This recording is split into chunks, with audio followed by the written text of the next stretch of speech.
Hello and welcome to The Relevance of Now with William Linville. My name is Michael Connell and I'm your host. I'm here with William. And today we're going to expand upon a chapter from William's book, Relationships with Everything and Everyone. And that chapter is a true loving relationship of the heart with another. And William, I wanted to start with a few sentences from this chapter. When two presences come together, there is nothing other than pure and complete emanation without work. There's love, honorability, and integrity. There are no rule books here, nor work necessary. Your heart and big guns are taking over. You are letting the relationship as the deity, the light beingness, the beautiful gift, the joy, and the love that is, take on its own life and become its own life. And as it's taking on its own life, it's growing upon itself without all the primal carnal levels of rules that are based in fear about projecting and nurturing something that need not be protected nor nurtured. Can you talk more about this state of a true loving relationship from the heart with another?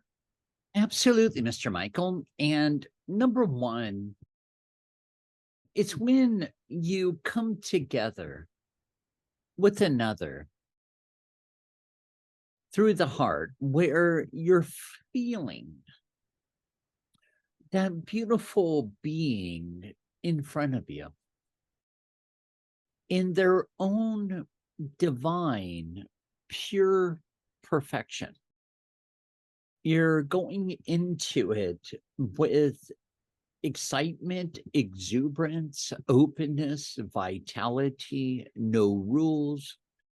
You see only and you feel only their perfection of and as another facet of Creator expressing in their own uniqueness in front of you, where you see and you feel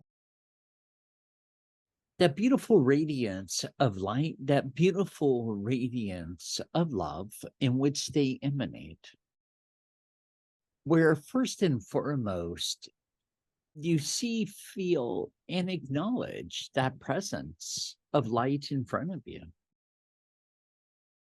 That's totally of the heart. It's totally of openness, vitality, acceptance, and a mutual honoring. It goes well beyond the physical, mental, emotional boxes that they check off in the mind or through the ego, I shall say. Okay, they have to look like this. They have yellow hair. They have to have red hair, brown hair. They have to be this tall. They have to be that short. They have to look like this, be slender, be like Barbie, whatever, whatever. Well, we skip all of the superficial nonsense and we go right into the instantaneous heart connection of the light beingness that is presenting right in front of you before there's any superficial carnality, action, words, or deeds in your ego levels kicking in. Yeah. And I can feel how by feeling this within yourself as you're to be in that state of consciousness, you also are feeling and being in your true presence so that you can, from that feeling, can see another in that same place. And it's one of those things where you're in your heart, which You always are to a certain degree, otherwise your body wouldn't be breathing. And letting go, putting aside all of your conditioning, your belief systems, your judgments, your protection mechanisms, and letting yourself really just receive all the gifts the whole universe and you as creator have to offer, and each and every moment has to offer you. Yeah, it's such, being in a relationship of the heart with my wife, Jennifer, it is so uplifting to see her in that way.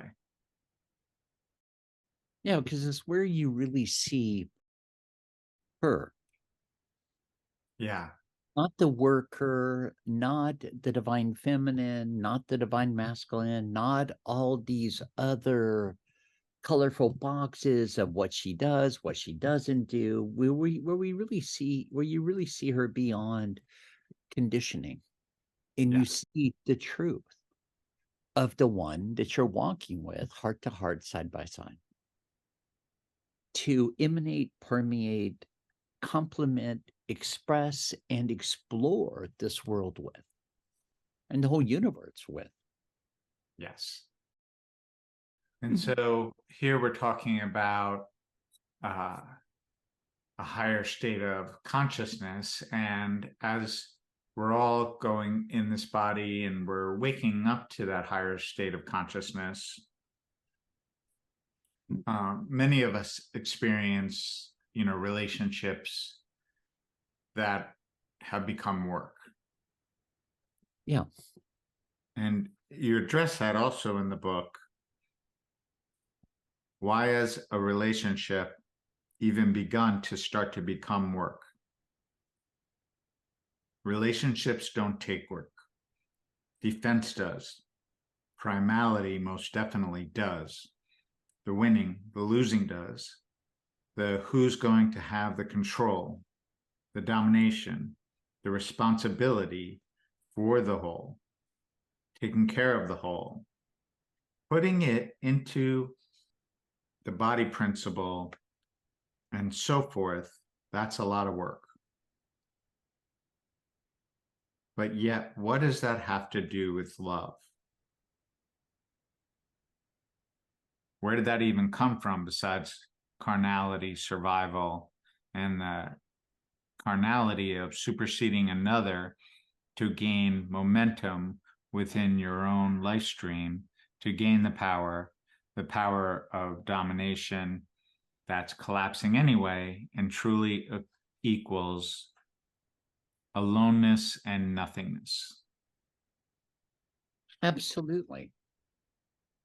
And it's so common for our egos to want to feel upright and justified. Yeah.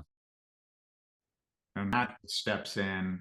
And we have a lot of insecurities and blah, blah, blah, and beliefs about what a relationship should be.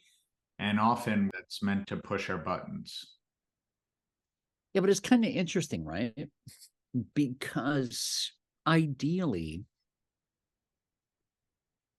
you would not have any buttons to be pushed. Right. So let's put things in perspective right now. What is a button? Now, if I look at a button, there's many definitions, but if I'm going to just cut to the chase, I would say a button is a place within you, your mind, your body, your aura, where you are not. So it's a void within yourself of emptiness. Now, in that void of emptiness, we can call it insecurity, fear, which is all one and the same. It all fits under the same blanket. Unsurety, self doubt. Now, your partner comes in, and this is no longer written in stone because ideally, this is all kindergarten child's play. You push my button, I'll push yours, and then we'll play tug of war. That's all man made baloney. And that's even enlightenment, metaphysical 101, total baloney. I don't mean to insult baloney here, in the next, red meat or whatever. But from here, it's one of those things where it's just another one metaphysical spirituality, one-on-one justification, excuse, a rationalization to say it's okay to judge my partner. Well, you're missing the whole boat. You didn't come together to push each other's metaphoric buttons, which is also the void within yourself, all the way to your projection, perceptional buttons, judgments, insecurities, wounded children inside of yourself. Let's just all just take a breath. Let's get over all of our belonging. Once again, not to, insult belonging. But from here, let's take a breath.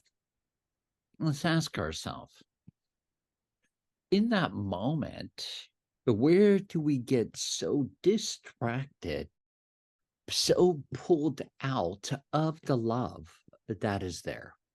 When I look at it, I look at the most important part here. The love is there, the hearts are connected. Now, let's bring you both together, side by side, heart to heart, and let's ask ourselves, side by side, like you're sitting in a theater together, like a movie theater, and you're looking at the screen. And now, but ask yourself, heart to heart with your partner, hand in hand, lip lock, heart to heart, whatever. Let's look at the screen and let's ask ourselves, where here did we let the outside world come between us? That also includes the ego that is part of the outside world. The ego, it may sound like your voice at first, but I guarantee you it's not your voice. It's all the voices from in the womb, all the way to first separation, sometimes incarnationally, soul fragmentations that are still running around, running around. So, how did something so pure, so passionate, so innocent, where did you get pulled into letting the world come between you? And at that point, let's step back and ask ourselves, where within ourselves did we decide that we needed or perceived that we needed to put our partner or this love in a box for our own survival mechanisms so that you could feel safe within yourself as long as you had your partner in a box so you could feel safe, secure, which goes to pain is bad, comfort is good, a point of life is to be undisturbed. So if you're way up here, if your partner's way down there, or if you have your partner in all these different boxes so you can feel superior, it's the same line of belonging you're telling yourself, because unfortunately, when you start to put love in a box, which is not another four-letter caricature, that's all emotion. Love that is unlimited. And I say unlimited because it's constantly growing. There's no box for it. True love, call it unconditional, on and on. And words do not even barely scratch the surface at all. Is that presence when you're taught you have to grab onto it, put it in a box, keep it safe. Well, that's the quickest way to literally strangle it out of your life rather than letting it flow. And Mm. all of that comes down to the individual survival mechanisms of where you try to grab onto it, hold it over here, put it in a box, bury it in the sand or whatever, whatever, to once again, something so pure, so innocent, so passionate, so life affirming, light affirming, natural, where you start to limit it rather than letting it on its own grow, continue to emanate, radiate that once you woke up to, that's how it unfolded in front of you. To where now we can celebrate the differences between you and your beloved of the heart, because you came into each other's live stream to complement, to add to one another's live streams, not to change each other, because neither one of you are broken. It's to add to one another's live streams. Right. It's like with my angel, my bride. I add to her live stream, she adds to mine. Neither one of us were looking, seeking, or lacking before we met. We were both happy, healthy, whole, and complete, happy on our own journeys. And when we came together, which was a surprise for both of us, it was like, great. Now it just made it more fun. I love what you were sharing there, William, about seeing it all on a movie screen, Yeah. and you're seeing yourself and your partner's divinity, and then outside and your connection with each other, and then outside of you, you're seeing your ego and their Yeah. ego, and all the fears that they might have, Hmm. which are from the ego, and other insecurities or whatever we might want to call them that they have. And what I take from that is, if you did that as an exercise together, it really just simply provides real true clarity about the relationship. Yeah. I remember very specifically, my angel and I were sitting in, we used to call it the sanctuary. It was a room off our bedroom at Terra Villa Circle in Las Vegas. And she was really dismayed because she said, well, honey, I never want to hold you back. And I know you're going to be traveling a lot and things like that. And honey, I'm just, and tears were coming to her eyes. I just, I'm afraid of flying. I don't like to travel. And there was just she and I putting everything on that movie screen. And so to me, well, I don't understand what the problem is. So we take a train, or honey, I just fly off. I go wherever I go and I come home. And we have another celebration. We just keep running forth. I didn't see an issue with all of the above. So it was on the screen. It was like, well, how is this an issue? I don't need, and this is was a very important part, because I wasn't looking for a codependency, neither was she. These Right. were humanity assumptions. And it was like, huh, okay, well, now that one's off the table. So nothing held back. And then, yeah, but you deserve someone that, oh, well, honey, honestly, that would drive me absolutely batty, because I don't need someone constantly with me. And I do enjoy my alone time. Great. So it's like, and then that led to a conversation where, or a dialogue that we've created, and we named it Merry Time and Will Time. Now it's our code word. So when I say, yeah, I'm going to go take will time, then she understands that, okay, I'm going to take some time with myself. Or she'll say, honey, I want to take some Mary time, and I'll understand she's going to go take some time with herself. Just, it doesn't mean something's wrong. It just means she'll go walk around the mall, or she'll go out and do whatever she does. I may go on a drive, whatever, just to enjoy some time and space with myself. It doesn't mean it's anti-Mary. It doesn't mean that it's anti-will. It's not personal. It's Right. just time with yourself. So we came up with these code words so that everything's on that screen. Doesn't mean something's wrong. Doesn't mean a lack of love. It's just we all require our downtime, our Right. quiet time. In summary, Will, are you saying that a true loving relationship of the heart is acknowledging all of what the other is in a body on a planet, and most importantly, you're acknowledging the unique divine creator that's in front of you.